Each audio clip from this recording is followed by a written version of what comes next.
الرحمن الرحيم الحمد لله رب العالمين اللهم صل وسلم على سيدنا محمد الفاتح لما أغلق والخاتم لما سبق ناصر الحق بالحق والهادي إلى صراطك المستقيم وعلى آله وأصحابه حق قدره ومقداره العظيم سبحانك لا علم لنا إلا ما علمتنا إنك أنت العليم الحكيم ولا حول ولا قوة إلا بالله العلي العظيم رب اشرح لي صدري ويسر لي أمري واحلل عقدة من لساني يفقه قولي أما بعد. Masyarul hadirin yang dimuliakan, dibanggakan oleh Allah Subhanahu wa taala. Alhamdulillah kita masih diberikan kesempatan oleh Allah untuk hadir di majelis yang sangat dicintai oleh Rasulullah sallallahu alaihi wasallam, di tempat yang dimuliakan dan diberkahi oleh Allah Subhanahu wa taala. Mohon maaf nih suara saya agak sedikit bindeng ya. Karena sudah 1 minggu terkena flu ya. Saya pikir hampir sebagian besar ya. Karena ada peralihan musim, kalau nggak salah pancaroba. Maka pengaruhnya ke suara ini. Jadi kalau ada suara-suara yang tidak seksi itu karena persoalan flu-nya itu. Biasanya kan seksi kan? Nah, sekarang tidak seksi. Hah? Kayak tahu bulat digoreng dadakan. Nah, pada kesempatan lalu kita sudah membahas kilas tentang persoalan riddah. Riddah ini adalah murtad. Dan sebelum membahas tentang sedikit persoalan murtad, kita juga sudah bahas secara panjang lebar tentang hadis-hadis yang berbicara keutamaan atau fadilah dari membaca tahlil.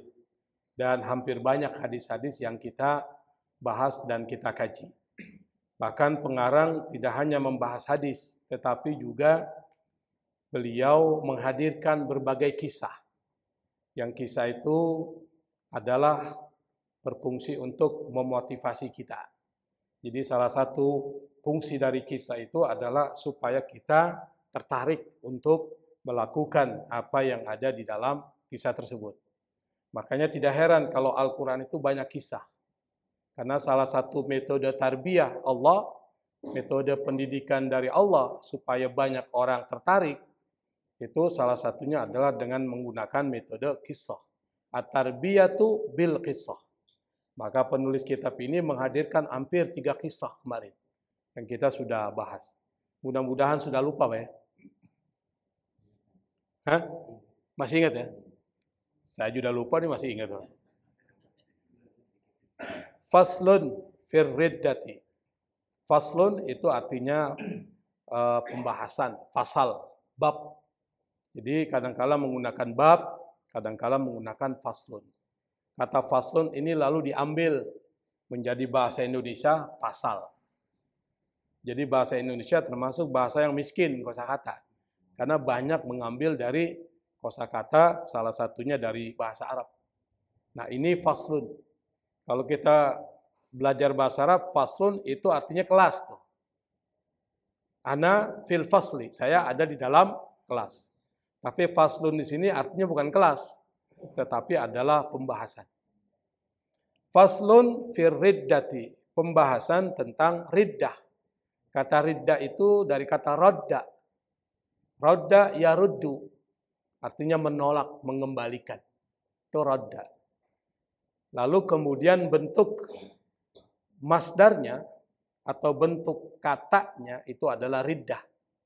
Maka riddah ini kemudian diartikan sebagai murtad. Nah murtad ini juga bahasa Indonesia diambil dari bahasa apa Pak? Bahasa Arab. Jadi banyak bahasa Indonesia mengambil dari bahasa Arab.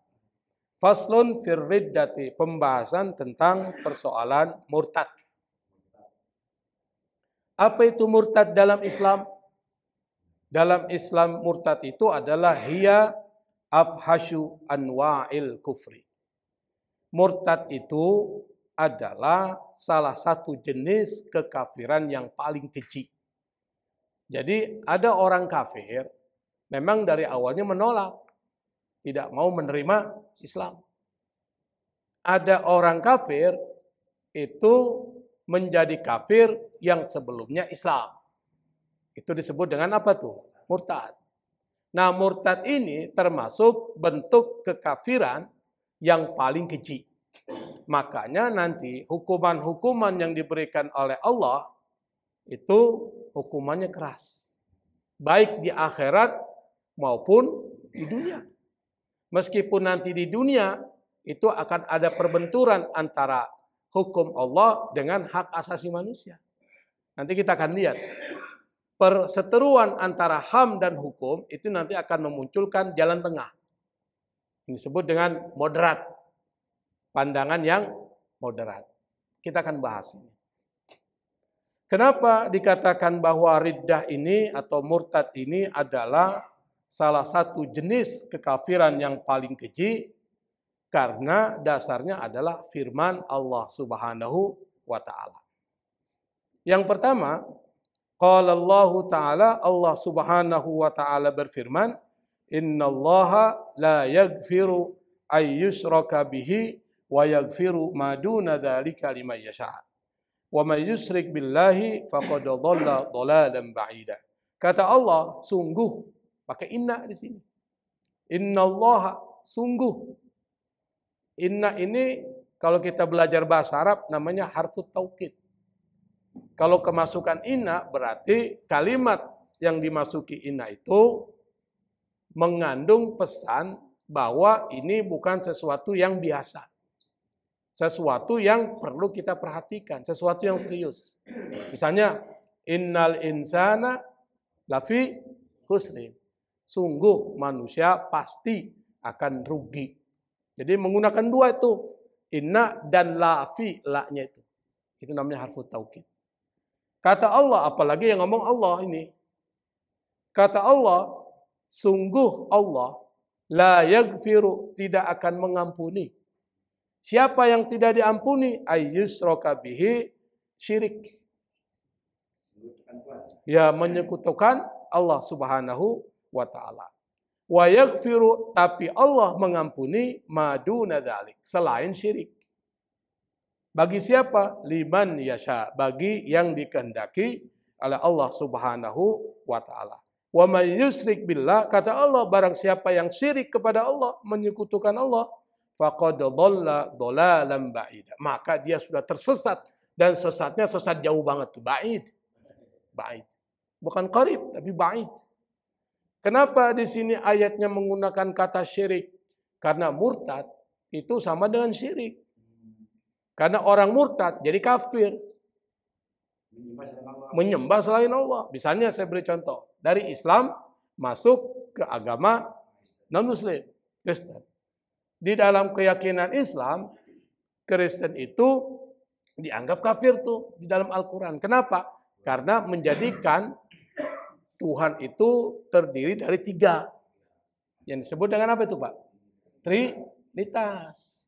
Laqad kafara alladzina qalu innallaha tsalitsu tsalasa. Sungguh telah kafir orang yang mengatakan Tuhan itu 3. Dan itu sudah dikritik Allah terhadap keyakinan orang-orang Nasrani yang sudah diubah oleh Paulus itu yang ubah. Maka kalau kita tanya, Kristen ini agama Nabi Isa? Bukan. Agamanya Paulus. Nabi Isa nggak mungkin ngajarin Tuhan itu terdiri dari berapa? 3. Karena ajaran tauhidnya antara Nabi dan para Nabi itu adalah sama. Termasuk kalau dia dari Islam, lalu masuk ke agama Hindu, misalnya, kan kita pernah lihat itu. Ada Muslim masuk ke Hindu, ada nggak Pak? Ada. Bahkan salah satu tokoh besar ya, anaknya dari proklamator kita. Dari Islam masuk ke agama Hindu. Keyakinan kita umat Islam jelas. Barang siapa yang murtad dari Islam, maka dia kafir. Kenapa? Karena menyembah selain Allah. Agamanya orang Hindu menyembah siapa sih? Dewa-dewa. sementara itu dikecam oleh Allah dan dikatakan sebagai kafir. Maka tidak heran kalau ayat yang dikutip oleh penulis kitab ini untuk memperkuat argumen bahwa murtad itu adalah jenis kekafiran yang paling keji adalah ayat yang bicara tentang syirik. Yang dosa syirik itu enggak diampuni oleh Allah Subhanahu wa taala. Misalnya kita meninggal masih dalam keadaan berdosa, belum bertaubat, nanti akan diampuni oleh Allah Subhanahu wa taala. Apa? Ya caranya dibersihkan dulu, nanti baru dimasukkan ke dalam surga.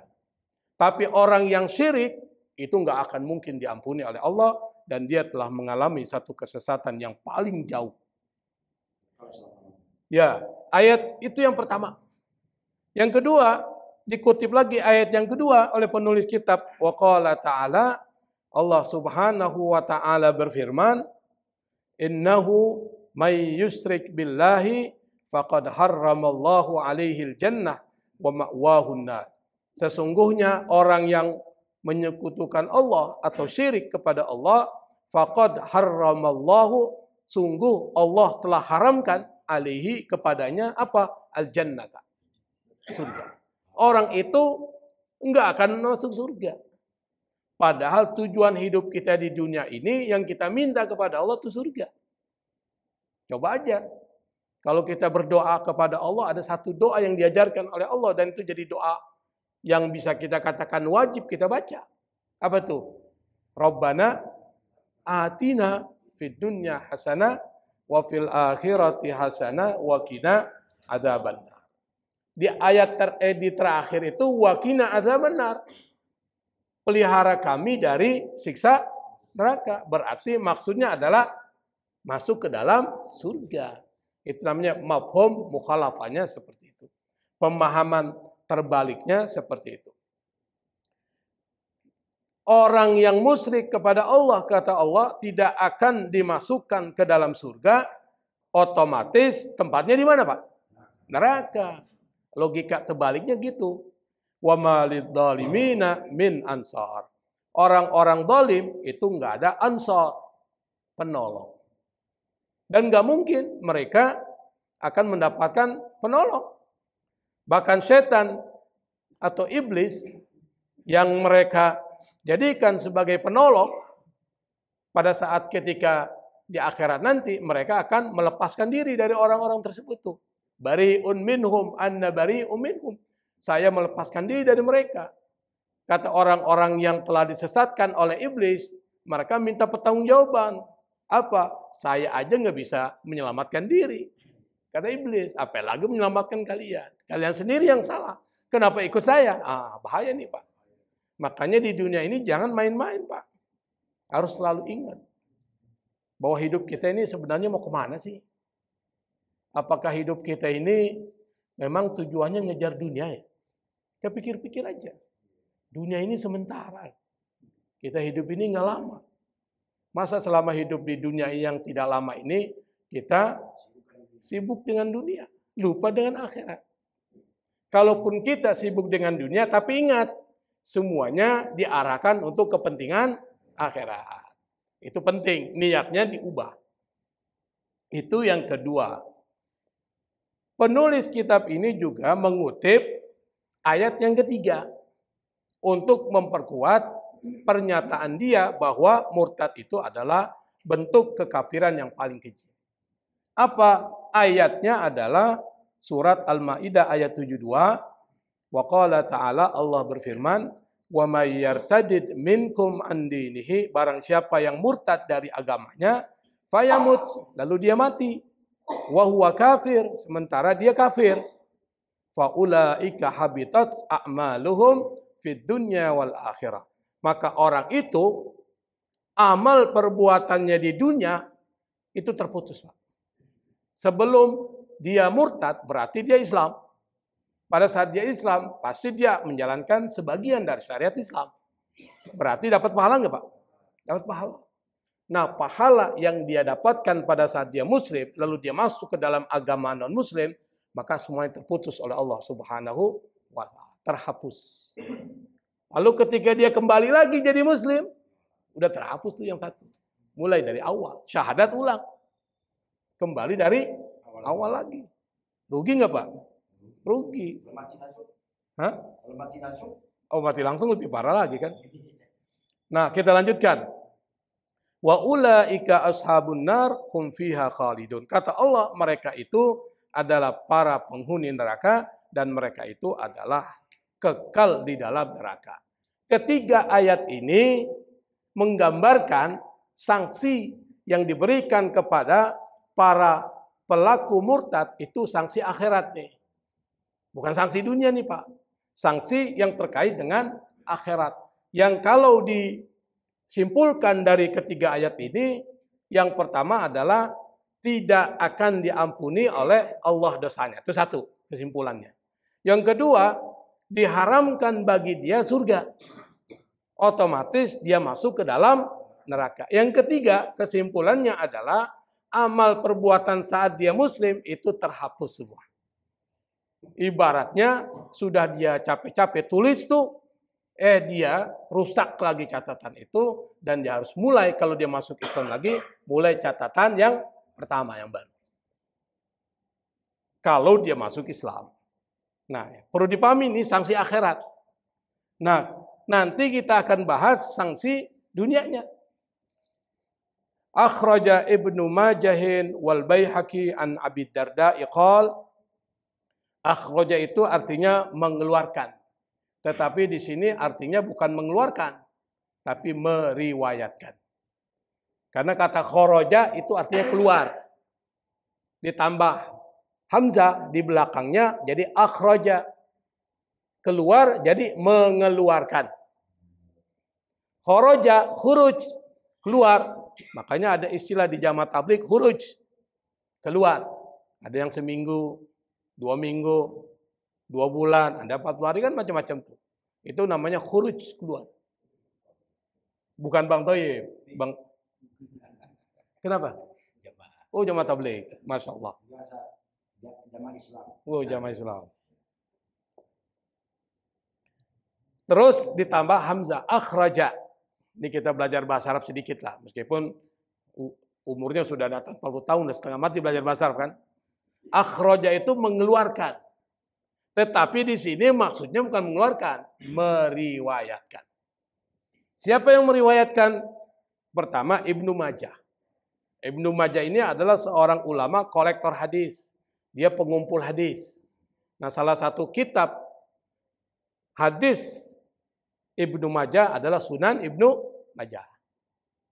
Yang kedua Baihaqi. Wal Baihaqi juga adalah seorang ulama, perawi dan pengumpul hadis.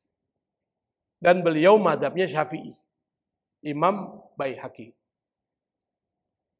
Di dalam kitab Sunan Ibnu Majah dan kitab yang ditulis oleh Imam Al-Baihaqi, kedua perawi hadis ini meriwayatkan satu hadis. Yang hadis ini diriwayatkan dari Abu Darda. Abu Darda ini adalah sahabat Nabi. Beliau lahir di Madinah dan wafat di Damaskus, di Syam. Beliau termasuk sahabat Nabi yang paling akhir masuk Islam. Jadi sahabat Nabi yang paling akhir masuk Islam itu adalah Abu Darda. Dan termasuk sahabat yang meriwayatkan hadis. Tapi dia tidak termasuk perawi sahabat yang paling banyak. Kalau yang paling banyak ada 7. Pertama Abu Hurairah, kedua Abdullah Anas bin Malik, kedua Abdullah ibnu Umar, yang keempat Aisyah, yang kelima Abdullah ibnu Abbas, kemudian Jarir ibnu Abdullah dan Abu Sa'id Al-Khudri. Makanya kita sering tuh kalau baca-baca kitab kuning, ketika ada periwayatan hadis, biasanya yang meriwayatkan hadis mereka itu. Kok mereka itu? Karena mereka yang paling banyak. Kalau Abu Darda ini tidak termasuk yang paling banyak. Tapi Abu Darda ini termasuk sahabat Nabi yang banyak mempunyai karamah. Karamah itu artinya kemuliaan. Karamah wajib kita percayai, Pak. Yang memang diberikan kepada para ulama yang dikasih Allah. Wajib kita percaya. Tapi kalau orang cerita tentang karomah seorang wali, belum tentu itu benar tentang dia. Kalau kita nggak percaya, itu nggak bermasalah, nggak berdosa. Misalnya si A cerita tentang wali A, pertanyaannya dari mana dia dapat informasi itu? Karena banyak informasi-informasi tentang kehebatan wali, kadang-kadang nggak logis. Betul Pak ya? Oh kita nggak percaya, Anda dosa nggak percaya sama cerita dong. Itu nggak dosa. Tetapi karomah wajib kita percaya. Kenapa? Karena dalam Al-Quran itu disebutkan ada karomah. Siapa contohnya? Siti Maryam.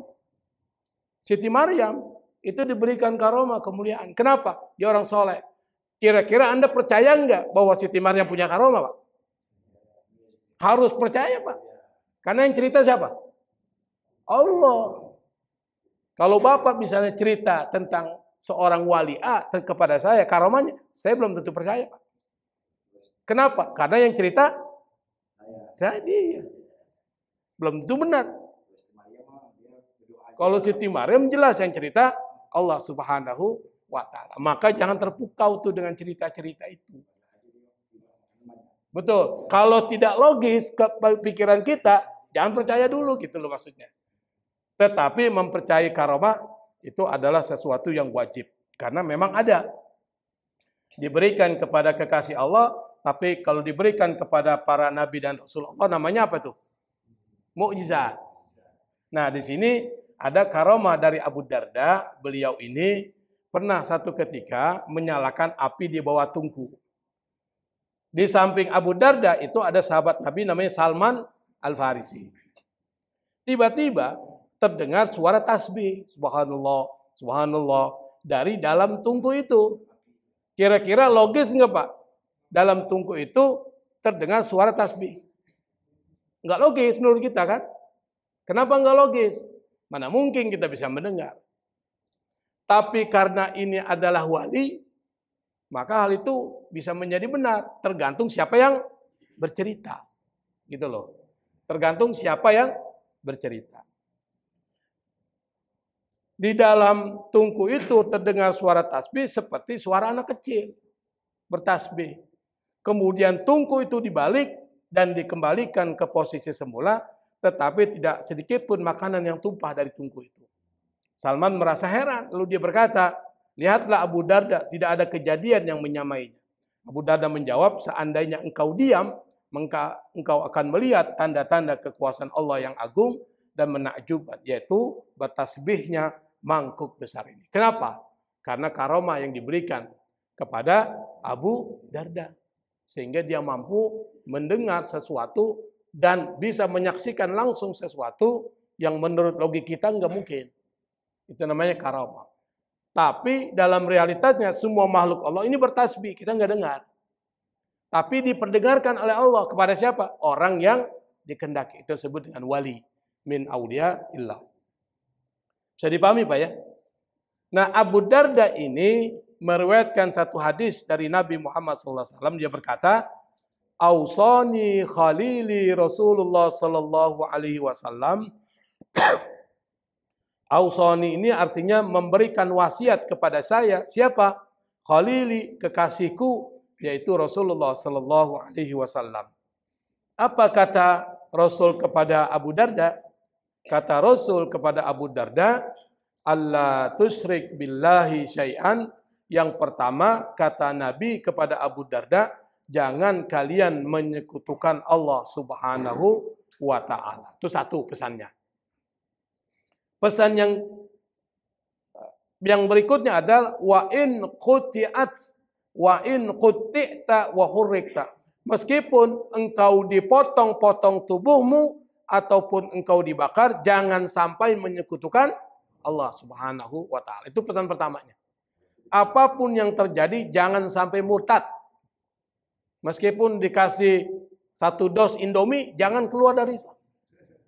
Atau ditawarkan mobil, apa sih yang paling mahal? Ferrari, Alphard. Ditawarkan.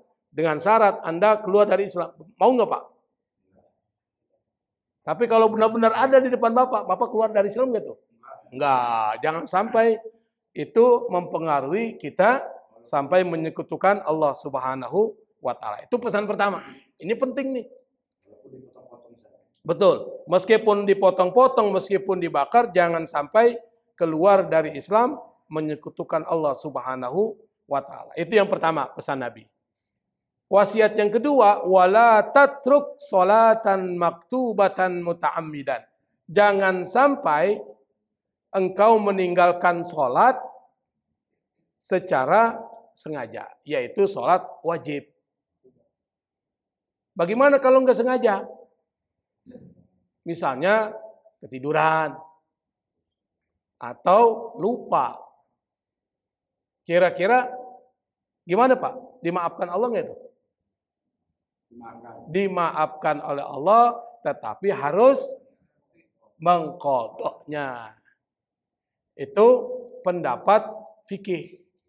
Kalau seandainya kita lupa atau kita tertidur sehingga meninggalkan sholat, maka kita harus mengganti sholat itu inda karha.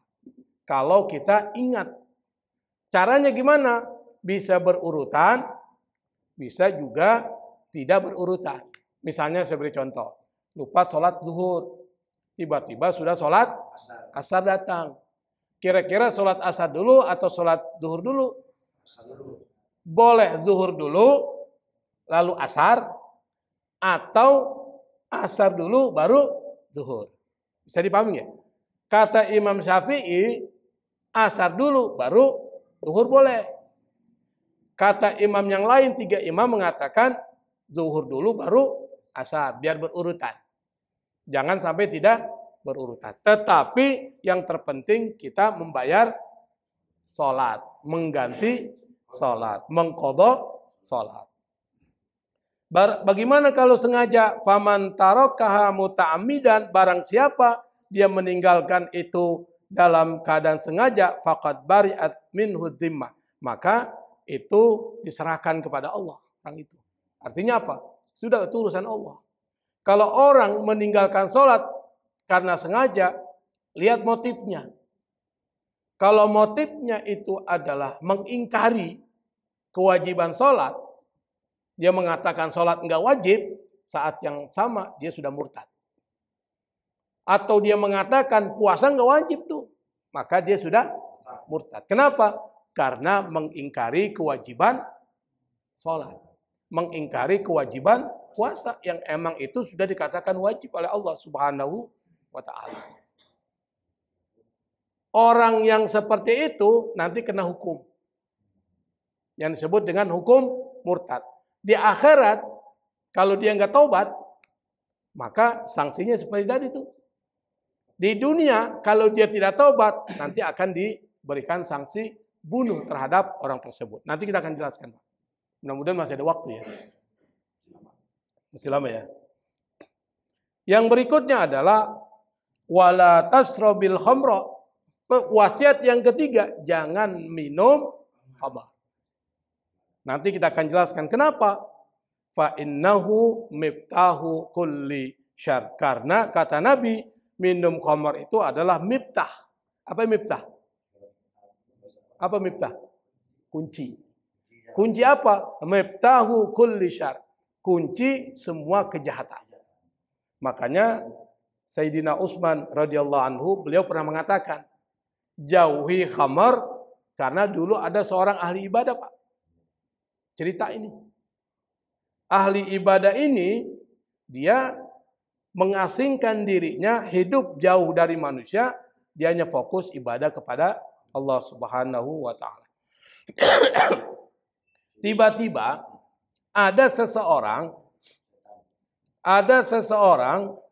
yang kemudian mengutus kepada orang ahli ibadah ini untuk supaya perempuan tersebut ingin masuk ke dalam agama Islam. Jadi diutus utusan ke dia. Atau dia datang.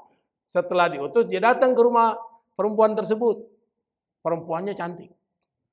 Setelah ahli ibadah ini masuk ke dalam rumah perempuan itu, tiba-tiba rumah itu langsung dikunci semua, Pak. Dia nggak bisa keluar. dan dia diikat, mau dibunuh. Tapi kata perempuan itu, saya nggak akan bunuh engkau dengan syarat engkau menzinai saya. Menzinai saya itu, Pak. Anda bisa bayangkan, menzinai dia. Atau kalau engkau tidak mau menzinai saya, kau bisa bunuh anak kecil. Atau kalau tidak membunuh anak kecil, kau minum khamar. 3 pilihannya. Kira-kira pilihan yang paling ringan yang mana? Minum khamar. Kalau bunuh orang, anak kecil, bayangkan anak kecil Pak, dibunuh. Berzina, hukumnya besar. Kata ahli ibadah ini, yang paling ringan minum khamar nih. Diminumlah khamar, mabuk dia Pak. Pas dia mabuk, dia bunuh anak kecil itu. Setelah itu perempuan itu dizinai. Kenapa? Karena mabuk itu. Makanya kata Nabi, meminum khamar itu adalah miftahu kulli syarr. Kunci semua kejahatan. Konflik-konflik yang terjadi di wilayah timur sana Pak, itu awal mula dari minum khamar. Dari minum khamar, beradu mulut. Beradu mulut, lalu beradu tangan. Setelah beradu tangan, ribut kan? Pulang, dia cerita. Saya tadi habis berantem sama dia, saya dipukuli. Yang ini cerita juga. Kebetulan yang satu muslim, yang satu non-muslim. Akhirnya yang satu suku sana, yang satu suku luar. Dibawa itu suku Pak. Saya habis dipukul oleh orang Bugis. Kalau di Sulawesi kan banyak Bugis tuh. Padahal orang itu orang Ambon misalnya. Terjadi Pak. Akhirnya kemudian orang yang merasa sukunya Bugis, akhirnya ikut-ikutan Pak. Padahal dia nggak ikut tuh awalnya. Karena terus dia bilang, dia dipukul oleh orang suku Bugis, agamanya Islam. Tambah lagi satu, jadi Islam. Akhirnya meluaslah konflik itu, jadi konflik agama tuh. Padahal awal mulanya cuma minum mabok Pak, dia berantem. Tapi karena berbeda suku, maka dibawa sukunya. Karena berbeda agama, agamanya dibawa. Karena udah berbeda agama, maka ada solidaritas antara agama dan agama tuh. Kalau saya punya teman muslim, lalu kemudian dipukul oleh orang non-muslim, marah nggak saya Pak? Marah itu. Ada solidaritas itu. Makanya hati-hati tuh Pak. Jangan sampai terprovokasi, terhasut. Nah, minum khamar itu kata Nabi adalah sesuatu yang menjadi kunci semua kejahatan yang dilakukan, dan ini pernah terjadi pada zaman Bani Israel tentang seorang ahli ibadah yang diberi pilihan 3, dia ambillah minum khamar yang dianggap paling ringan. Ternyata dari minum khamar itu dia melakukan 2 dosa besar. Sehingga minum khamar ini menjadi dosa besar. Karena pengaruhnya luar biasa. Kita lanjutkan.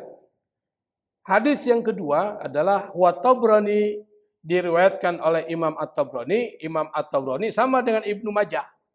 Sama dengan Imam Baihaqi. Mereka ini adalah perawi hadis dan pengumpul hadis. Tabrani ini meriwayatkan hadis. Hadisnya itu terdapat dalam kitab Mu'jam At-Tabrani atau Mu'jam Kabir yang ditulis oleh At-Tabrani. Apa kata At-Tabrani meriwayatkan dari Rasulullah sallallahu alaihi wasallam? Kata Nabi, "Man baddala dinahu faqtuluh." Barang siapa yang mengganti, mengubah agamanya, faqtuluh, maka orang itu dibunuh. Kira-kira kejam banget Pak Islam itu Pak. Wala yaqbalullahu taubata abdin kafara ba'da islamihi. Allah tidak terima apa? Taubata abdin, taubatnya seorang hamba yang seperti apa? Kafara, yang kafir. Ba'da islamihi, setelah dia Islam. Jadi sebelumnya Islam, lalu kemudian pindah agama menjadi kafir. Ai madama musirron ala kufrihi, selama dia tetap dalam kekafirannya. Tapi kalau seandainya dia Muslim, pindah ke agama lain, kembali lagi ke Islam, sebelum dia mati Pak, itu hukumnya masih seperti tadi. Tapi kalau udah meninggal itu nggak akan diterima oleh Allah Subhanahu wa Ta'ala. Maka dari hadis ini bisa disimpulkan sanksi dunia bagi orang yang murtad itu adalah dibunuh tuh. Nah sekarang kita pahami Pak, apakah pemahamannya begitu? Apakah memang seperti itu? Pendapat seperti ini adalah pendapat hampir mayoritas para ulama fikih. Jadi ada sanksi akhiratnya, ada sanksi dunia. Sanksi akhiratnya tadi 3 itu. Pertama, dia diharamkan surga. Yang kedua, masuk ke dalam neraka. Yang ketiga, enggak diampuni dosanya oleh Allah. Dan yang terakhir adalah apa itu? Ada tuh tadi kita sebutkan. Yang terakhir adalah amal perbuatan baiknya saat muslim itu semuanya terhapus oleh Allah Subhanahu wa taala. Nah, di dalam fikih dibahas nih Pak, murtad. Kita bahas sedikit fikihnya. Di dalam fikih 4 mazhab, mazhab Hanafi, mazhab Maliki, mazhab Syafi'i, mazhab kita, dan mazhab Hambali itu dibahas. Apa kata 4 mazhab ini? Mereka mengatakan orang yang murtad diberi kesempatan untuk bertobat selama 3 hari. Dikasih waktu. Tapi selama 3 hari itu diberi peringatan. Diberikan penjelasan bahwa apa yang kau lakukan ini keliru. Apa yang kau lakukan ini adalah salah. Setelah berlalu 3 hari dia kemudian kembali ke Islam, maka tobatnya diterima oleh Allah. Bagaimana kalau tidak kembali kepada Islam, tetap dalam kemurtadan, tetap dalam kekufuran, maka kata 4 mazhab ini mereka mengatakan dijatuhi hukuman mati. Fikihnya. Tapi dalam realitasnya sulit untuk bisa dilaksanakan. Nah, hadisnya apa? Hadisnya tadi tuh, man baddala dinahu faqtuluh. Barang siapa yang mengubah agamanya maka dibunuh. Tapi pendapat ini ada pendapat para ulama lain. Siapa? Salah satunya adalah seorang ulama yang menjadi rujukan kaum Salafi. Salafi, kita kan kenal ada Salafi itu. Salafi Wahabi. Ada salaf macam-macam kelompok Salafi. Nah, kata Ibnu Taimiyah yang menjadi rujukan mazhab Salafi ini, dia mengatakan orang murtad itu dibagi 2. Ada murtad berat, namanya murtad mughalladhah. Sama dengan najis mughalladhah kan? Jadi ada najis ada 2 tuh. Najis apa? Yang pertama najis apa? Mukhaffafah, kedua najis mughalladhah. Kata Ibnu Taimiyah, murtad itu ada 2. Riddah mughalladhah. Sama dengan najis dia diartikan. Riddah yang berat, mughalladhah itu berat. Maksudnya apa? Dia keluar dari Islam, dia musuhi Islam. Dia provokasi orang untuk keluar dari Islam. Seperti Saifuddin Ibrahim. Tuh. Bapak tahu kan Saifuddin Ibrahim? Saifuddin Ibrahim sekarang namanya diganti Saifuddin Abraham.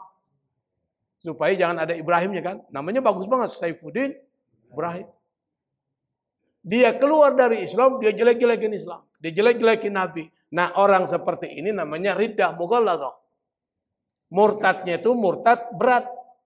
Maka orang seperti ini langsung dijatuhi hukuman mati. Tanpa perlu diberikan kesempatan untuk taubat. Itu yang pertama itu, kata Ibnu Taimiyah. Nah saya lebih cenderung sama dengan Ibnu Taimiyah ya, dibandingkan yang 4 imam tadi. Yang kedua, murtadnya adalah murtad mukhaffafah. Apa itu murtad mukhaffafah? Riddah mukhaffafah. Dia murtad ya cuma keluar dari Islam. Seperti banyak artis-artis itu Pak. Keluar aja. Tapi enggak memprovokasi orang untuk keluar dari Islam atau jelek-jelekin Islam. Nah yang seperti itu tidak dijatuhi hukuman mati. Itu urusan Allah. Bisa paham nggak nih? Karena dia enggak mengganggu Islam. Tetapi dia dimintai juga bertobat. Kalau seandainya tidak bertobat juga, dia tidak dijatuhi hukuman mati.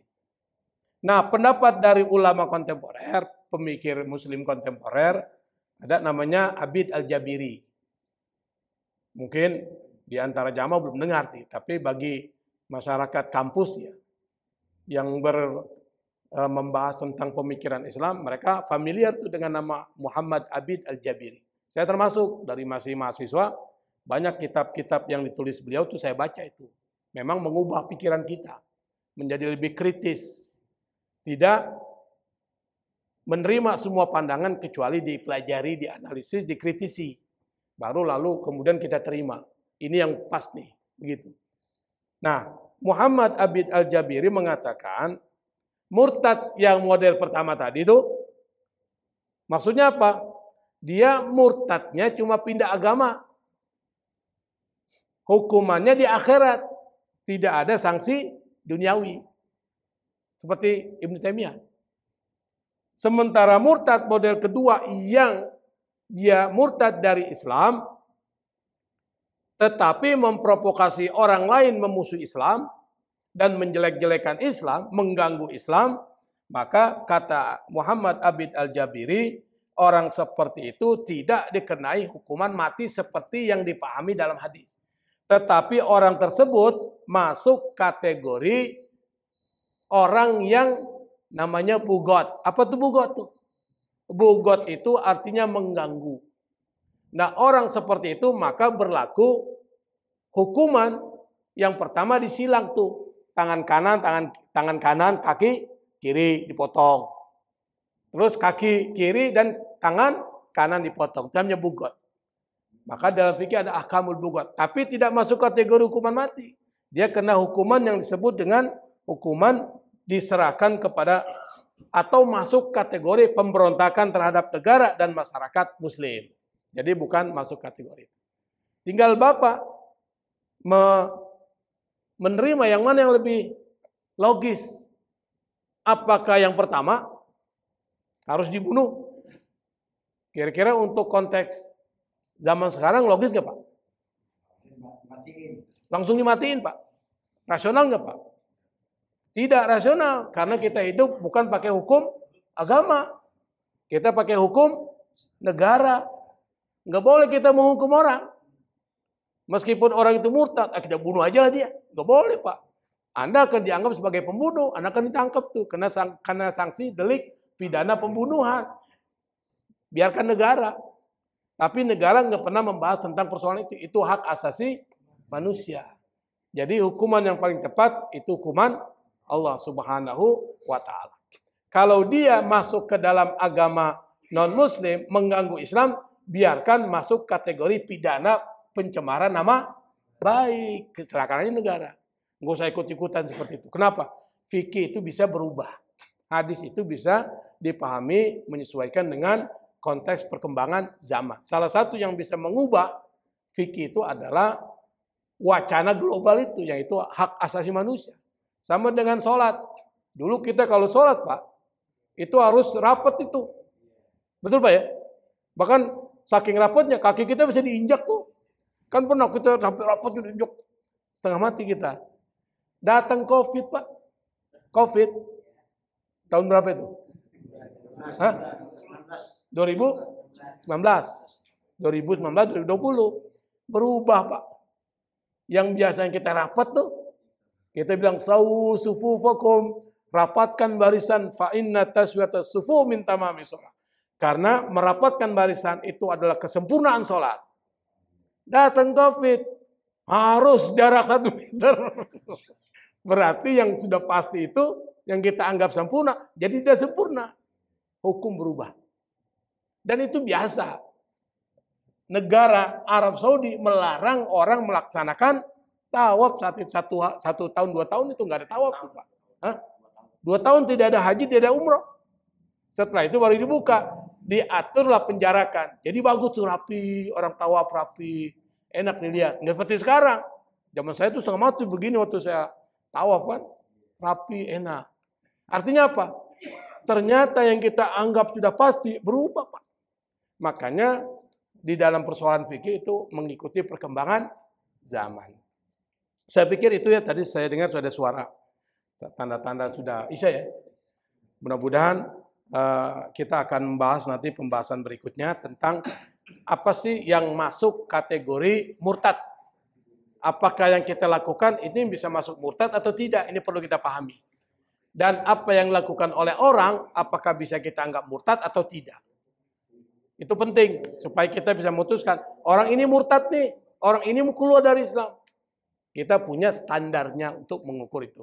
Saya pikir ini yang bisa saya sampaikan. Insya Allah kita akan lanjutkan pada kesempatan yang akan datang.